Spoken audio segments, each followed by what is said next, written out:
It's the Jill of all trades, Michelle C, aka DJ Make a Move. She cute. Your host of Kandid Kisses TV, everywhere you need to be. And if you don't know by now, it's not your typical interview, y'all. Kandid Kisses blown away. Kandid Kisses TV for tomorrow today. Man, throw that auto-tune on that bitch. Have me sound like Teddy Payne. Hi there, this is Kim Cole, and you are rocking with Kandid Kisses TV. It's your boy Talent, baby. Michelle and Kandid Kisses TV with my girl Michelle C. Don't take it personal. Yo, what's up? It's bruh man from the 5th floor. In the ATL, chilling with Kandid Kisses TV. What's up, y'all? You're watching Kandid Kisses TV with my homegirl, Michelle. Hello there. Have you asked yourself what you're missing? I have. It's Kandid Kisses TV.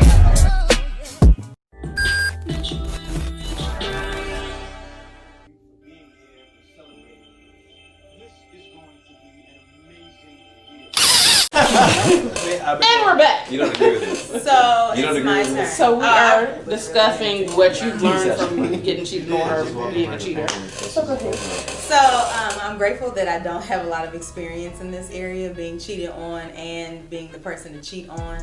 I can talk about my time being wasted, preach a whole message on that one. But the time that I can reference was when I was young. It was my first relationship.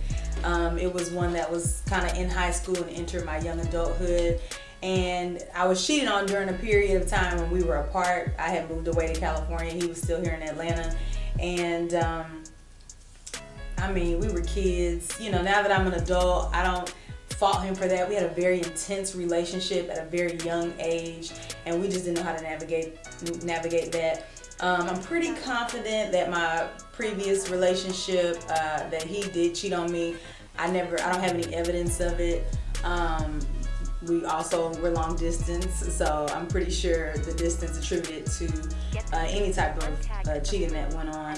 And for me, you know, I've just been very loyal. You know, if I'm gonna commit myself to someone, you know, I just don't see a benefit in stepping out. Not just because of me, you know, I don't want that to happen to me, obviously, and then the other person. And so, I mean, I really don't have too much to contribute to this. I just know how it's obviously impacted my husband in his previous relationship, and it sucks. You know, I think that you just need to be firm in what you want, you know, and even if that is you want to have a, you know, you want to be with men, you want to be with women, you want two partners. I think it's Strictly just... dick. I don't like her people put the woman part. Strictly dick. But I think just being okay. I mean, we're going through a societal shift. You know, you talked about marriage being non-traditional versus traditional. We're going through a societal shift, and I think it's just being confident and okay with who you are, and knowing that someone out there is going to accommodate that lifestyle. And you know, and that's, you know, I mean, there's someone out there for everyone. And that's really as much as I have to contribute to the area of cheating. Well, look, my only other question was, how did you gain your trust back to be able to say, okay, I'm ready to move forward with someone else? I'm gonna be real. After when I was cheated on at a young age, you know, my heart was super sensitive back then, and I thought it out for a moment. You know, I felt a little liberated. I was like, forget this. You know, he did this, and you know, I accept the fact that we were growing apart, and I just said, you know, I'm gonna have some fun. I'm gonna enjoy my youth. I had spent a very intense period of my life with this person, and once I got it out of my system, I was good, you know. Okay. And I did look at sex very differently, like you at one point in my life. You know, many times men would be like, you act like the dude, you know, you act like the dude in the relationship. Because I was like, you know what, I don't see you as someone I can bring home to my mama. I can't see myself being with you, but I believe you can sling some. And you know what? I may encounter that experience with you, but long term, I didn't, you know. So I hate to say I used the person for what they were able to offer me, but you know, but I was confident in my sexuality at that time. But then that gets old, you know, like, and I discovered that much younger, like in my I went through a very brief spell, but you know, at that point I'm like, you know what, I don't want to just sleep with somebody and they go to their place. That's and right. They go, you know, or he may or may not buy me a meal the next day. You know, I You ain't gotta do shit. I deserve a 2 for 20 or something. I can't supersize or nothing. You know? So I think it just became, you know, just me being very confident in what I wanted, who, you know, what I was looking for in a partner, and I was able to attract what I wanted, and I just didn't encounter any men who were stepping out on me because. So let me add this the flip side. So you have to get to a point if you are a cheater, if you've been a chronic cheater, where you're too good for that stuff. Like, and for me, it was like therapy. Yeah. Okay. It has been therapy. It's like you have to like dig, because that's always just the fruit. So it's like, why is it that why have I found myself in all these entanglements? You know what I mean? Why do I when did my boundary drop where like knowing that somebody was already involved was like, okay. Yeah. You know what I mean? Like that came from me feeling stupid for committing myself to somebody who I was gonna marry. And then I was like, no, everybody gotta get it. Everybody gotta feel what I feel. You know what I mean? And so I spent years, like a half a decade, like being reckless. Broken people break people. That's true. And then, absolutely. and I was going so fast, you know, had a kid, all these different things that I didn't take time to really figure out. And so for me, I would advise anybody, you know, if you therapy is good just in general. You know what I mean? Really, but if you want to be committed to someone in the traditional sense, and you like go to therapy and figure out why you are not doing this, dig it out, because that's saying you can be faithful to someone physically and still not be of value to them in any other way. And I've also been in those kind of situations where it's like, I'm no good for you emotionally, but I don't have the energy to cheat on you. You know what I mean? So you're still not getting it, like you're lonely when you're with me. You know what I mean? So wow, yeah. Just got right there. Right. Yeah. So you gotta. So I think therapy is something that everybody should have. I think actually not mandatory jail time for cheaters. I think mandatory. I think mandatory therapy, individual therapy. If you can't do mandatory jail time, you need to get mandatory karma. It comes back. My thing is just listen. It comes back. I have prayed this prayer every night. Absolutely. And I don't wish harm on nobody. I don't wish death on nobody. I don't wish nothing bad on nobody. I wish karma on that ass though. And Lord, let me be around to witness the karma. Well, I don't want to go. No. It does. Let me tell you. It does. Let me tell you how good my God is. Okay. Don't you put that on my board? Listen, I have had a situation. The only reason me and this particular person are still good friends is because it started with a friendship. And then, you know, we got over the hurt and all the nonsense or whatever. But after the nonsense was over, he decided to get in a relationship or whatever. I ended up getting in a relationship. And because we had that strong friendship, we were actually able to help each other through our own nonsense. Like, he's like, oh, my girl's, you know, tripping. What should I do? I'm like, well, you know, you have issues in this area. You might need to work on that, da-da-da-da. And he's on my way, Michelle, you know, you kind of do this. So we actually were helping each other through other relationships, even though those didn't last. But certain stuff that happened, that was me witnessing the karma of what he did to me. Sure. Okay. And I was like, now I never pour salt in the woman's hair. Yeah, it's your ass get, niggas. But God was like, you said you wanted to witness the karma, here it is. So I was gracious enough not to say, there you go, let me pour that salt. But you know, but how come nobody? Okay, we all skipping around it. But we're not talking about the whole phase. Why don't we just talk about the whole phase? I mean, it's like, look, check this out. Because everybody didn't have a whole phase. Everybody I had two solid whole phases. I'm about to say, I had a whole phase for a while. Okay, I can speak for everybody. I can speak for me. I haven't had a whole phase because I've never been a dater. Normally it's been like, guys will take me on a date. We've been out for about 3 or 4 times. We communicate long enough. And next thing you know, he's like, hey, let's just be exclusive. And then I'm in a relationship.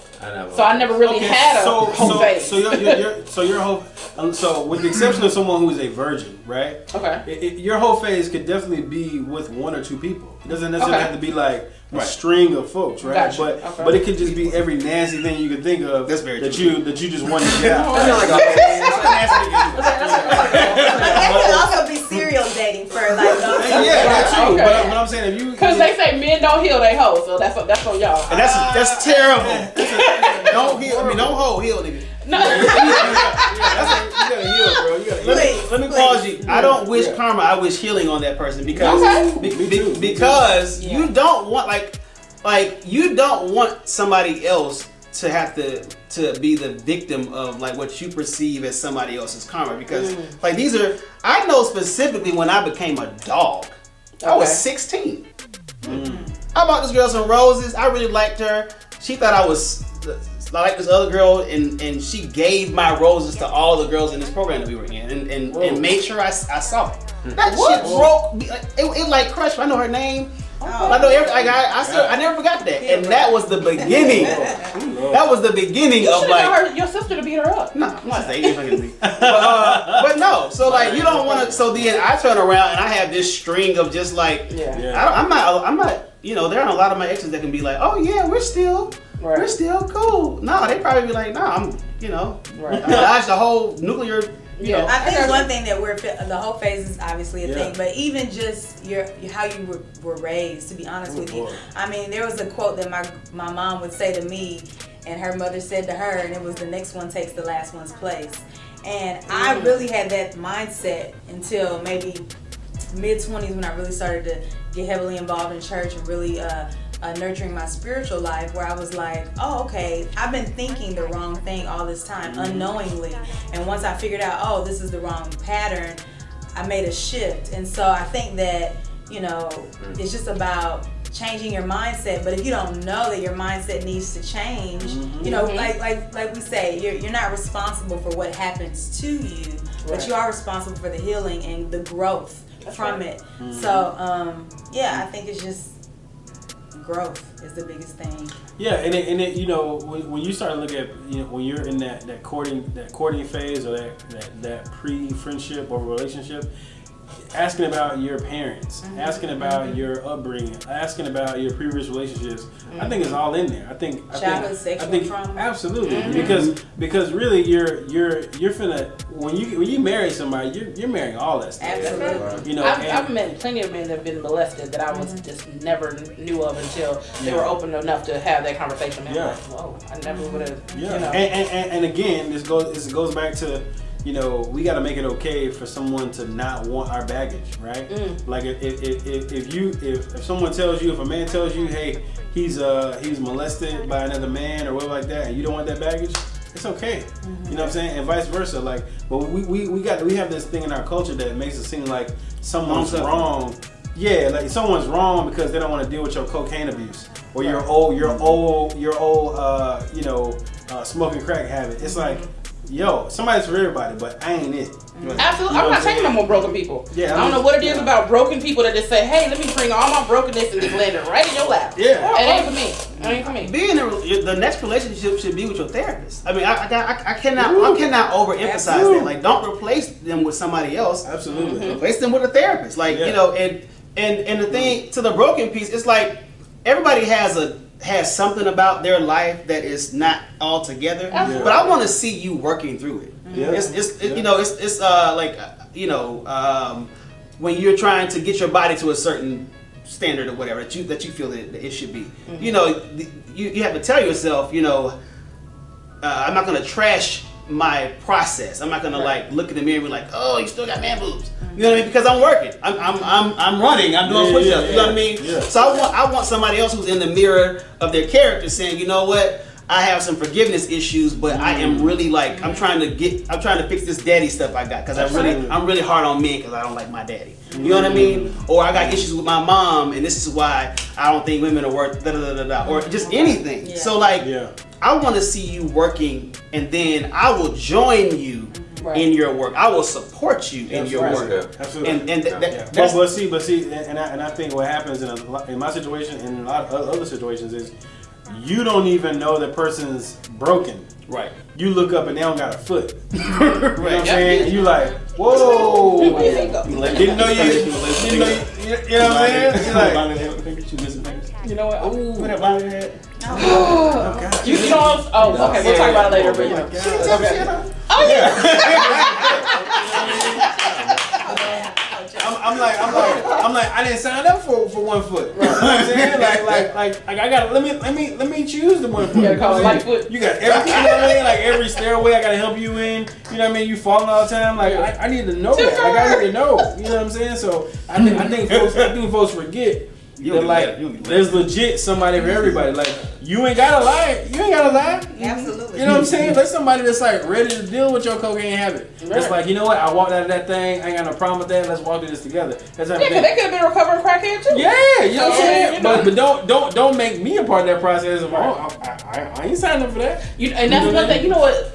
I meet a lot of people that have their own personal issues. Yeah. And I remember one of my friends asked me, she was like, when you're looking into possibly dating somebody, is smoking a deal breaker for you? At first, I was like, cigarettes, just cigarettes, weed, whatever they smoking. And I'm like, at first I was just like, well, no, because I've dated people that smoked before, but they respected me enough not to do it around me. So they never affected me. But then I thought about it, I was like, well, wait a minute, if I'm dating to potentially be married, you ain't smoking in my house. Right. Or you just got lung cancer. But the better question is, the better question is, what do you prefer? Right. Because it's not about, life is not about what you can handle or tolerate. There's a lot of things I can handle and tolerate. I can handle driving a Geo Prism, a 92 Prism. Do I want that? Would I pick that? If I had when they talk about lists, make sure your list is precise. I think it's good, but it's also how do you see yourself? Because your partner is a reflection of who you are. Like I'll meet women and then single women, and then I can tell you who they dated just by spending time with them. Because it's like with the things that they engage in, it's almost like they're not going to be able to be with someone who's starkly just like you have nothing in common. There's nothing that you guys can connect on, or whatever the case is. Like, so if I meet a woman and she has no patience, I know that, or she's a poor communicator or a terrible listener. I can tell the types of people that you probably have been with because there's only so many types of people that you're going to be able to be compatible with very strong characteristics like that. So it's just kind of like if you're thinking about who you want to be with, well, you have to think about how do you see yourself. It's not about what you, like you said, it's not about what you can tolerate. It is about what you prefer, but you should prefer something that is a reflection of who you are. Like I'm not going to get with a woman who represents her family in a way that is not a way that I would represent myself. That's not how I would show up. I'm not saying you guys are going to be carbon copies of each other, but there should be some really strong foundational similarities to where you guys are able to walk together. And there's a lot of circles that you run in. You know, you don't want to be bringing in some, ghetto hood rat to when you meet with the mayor. You know what I'm saying? I mean, you know what I'm saying. Well, and on that note, because we can literally talk about this all day long, we are going to close it out. That has been another episode of Kandid Kisses TV. Make sure you subscribe, share, like, and you need to follow these fools too. Go ahead and drop your Instagram and all your social media. Let's go. Miscellaneous. No. Again, my IG is L Norsworthy, Norsworthy 613 on IG. Holla at me. Just Renaissance Will 404, man. That's it. IG Ebony League, Ebony League Radio, Facebook. IG Kika Janae, KIKAJENIA. All right, it's Kandid Kisses TV over here. Michelle C, aka Make a Move. See you next time. Make sure you tune in every Sunday, Monday, and Thursday. And don't forget to subscribe to our podcast via Anchor FM, Apple Podcasts, Spotify, or Google. Make sure you like, comment, and subscribe. Kandid Kisses TV is sponsored by Kissable Lips Cosmetics.